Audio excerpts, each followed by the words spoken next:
రాష్ట్రంలో అందరికీ ఆరోగ్యపరంగా భద్రత కల్పించేందుకు ప్రభుత్వం చర్యలు తీసుకుంటోందని ముఖ్యమంత్రి చంద్రబాబు అన్నారు. వైద్య రంగంపై ప్రత్యేక శ్రద్ధతో పలు పథకాలను అందుబాటులోకి తీసుకొస్తున్నట్లు చెప్పారు. విజయవాడలో జరుగుతున్న ఆర్టీఓలు, డీఎస్పీల సమావేశంలో 3 కొత్త వైద్య ఆరోగ్య పథకాలను చంద్రబాబు ప్రారంభించారు. మహిళలకు ఉచిత వైద్య పరీక్షలు, ప్రభుత్వ ఆసుపత్రుల్లో ప్రసవించిన మహిళలకు పిల్లల సామాగ్రి, దోమల నిర్మూలనపై ప్రజల్లో అవగాహన కలిగించనున్నట్లు చెప్పారు. అంటువ్యాధుల నిర్మూలనకు ప్రజల్లో చైతన్యం తీసుకొచ్చేలా కార్యక్రమాలు నిర్వహించాలని వైద్య ఆరోగ్య శాఖ మంత్రి కామినేని శ్రీనివాస్, ముఖ్య కార్యదర్శి పూనం మాలకొండయ్యలకు సూచించారు. దోమల మీద దండయాత్ర, పరిసరాల పరిశుభ్రతపై వైద్య ఆరోగ్య శాఖ రూపొందించిన పుస్తకాన్ని సమావేశంలో ముఖ్యమంత్రి విడుదల చేశారు. నూతన పథకాలకు సంబంధించి కరపత్రాలు, గోడ పత్రికలను ఆవిష్కరించారు. రాష్ట్రంలో దోమలు లేకుండా చర్యలు తీసుకోవాల్సిన బాధ్యత ప్రతి ఒక్కరిపై ఉందని ముఖ్యమంత్రి పిలుపునిచ్చారు.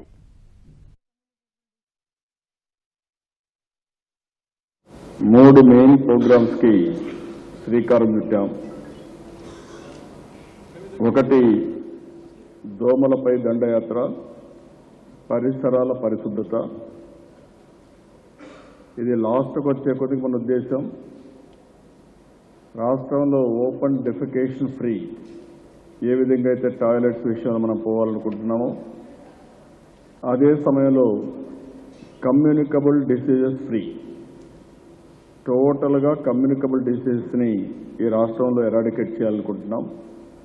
టోటల్గా ప్రివెంట్ చేయడం, ఇమ్మీడియట్గా క్యూరేటివ్గా జాగ్రత్త తీసుకోవడం, నెక్స్ట్ ప్రివెంట్ చేయడం, టోటల్గా ఎరాడికేట్ చేయడం.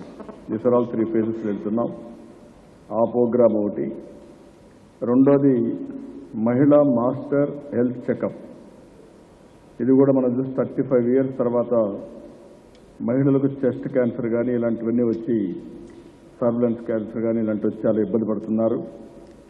అలాంటి సమయంలో ఒక మాస్టర్ చెకప్ చేస్తే చాలా వరకు ఉపయోగపడుతుంది. అర్లీగా డయాగ్నోస్ చేస్తే మనం ట్రీట్మెంట్ కూడా ఈజీ అవుతుంది. అందుకని ఇది ఒక యూనిక్ ప్రోగ్రామ్.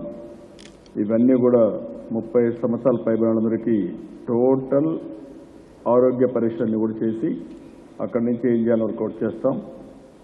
మూడోది ఇప్పుడే మీరు చూశారు, పిల్లల కోసం ఈరోజు ఐఎంఆర్, ఎన్ఎంఆర్ ఇది బిగ్గెస్ట్ ప్రాబ్లం. మాల్ న్యూట్రిషన్ కూడా పెద్ద సమస్య. ఈరోజు ఇక్కడికి ఏదైతే పిల్లల కోసం పెట్టినటువంటి కిట్స్ మీరు చూస్తే ఇది ఒక చాలా వరకు ఉపయోగపడుతుంది. ఈ కిట్ కానీ సరిగా ఉపయోగించుకున్నప్పుడు మామూలుగా చిన్నపిల్లల్ని వల్నరబిలిటీ ఉంటుంది, ఎక్స్పోజర్ ఎక్కువ ఉంటుంది. ఒక పక్క చలి, ఒక పక్క బయట టెంపరేచరు, అవన్నీ కూడా ఉంటుంది. ఇప్పుడు ఏదైతే కిట్ ఇచ్చామో ఇందులో వాషబుల్స్ ఇచ్చాం, చైన్ ఫ్రెషన్ చేసుకోవడం. రెండోది ఒక టవల్ ఒకటి ఇచ్చాం. అదే మరి ఇంకొక పక్కన ఆ కిట్ ఏదైతుందో దీనివల్ల టెంపరేచర్ కూడా వార్మ్ టెంపరేచర్ ఉంటుంది. దీనివల్ల బేబీకి ఎంతవరకు టెంపరేచర్ అవసరమో ఆ టెంపరేచర్ వచ్చే పరిస్థితి వస్తుంది.